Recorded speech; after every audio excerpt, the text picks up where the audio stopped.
സങ്കീർത്തനം 32:8. ഞാൻ നിന്നെ ഉപദേശിക്കാം, നീ നടക്കേണ്ട വഴി കാണിച്ചു തരാം.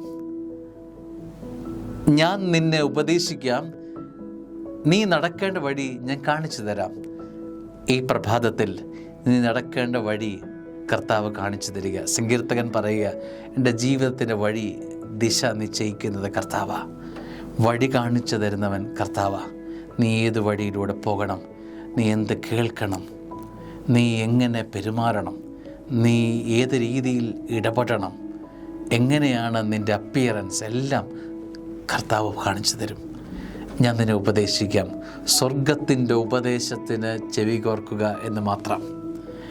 വിവിധ ശബ്ദങ്ങൾ ഈ പ്രഭാതത്തിൽ നിൻ്റെ ശ്രവണ പദത്തിൽ വന്നെത്തുമായിരിക്കും. ഇതിൽ സ്വർഗീയ ശബ്ദത്തിന് സ്ക്രീൻ ചെയ്ത് വില കൊടുക്കുക, അതിനുവേണ്ടി ട്യൂൺ ചെയ്ത് ചെവി കോർത്തിരിക്കുക. ജീവിതം കാതോർത്ത് പ്രഭാതം സ്വർഗത്തിങ്കിലേക്ക് വയ്ക്കുക.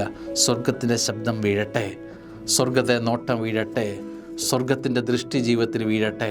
സ്വർഗം നോക്കിക്കൊള്ളും. സ്വർഗം തരുന്ന ആലോചനയ്ക്കൊത്ത് ജീവിതം നയിക്കുക.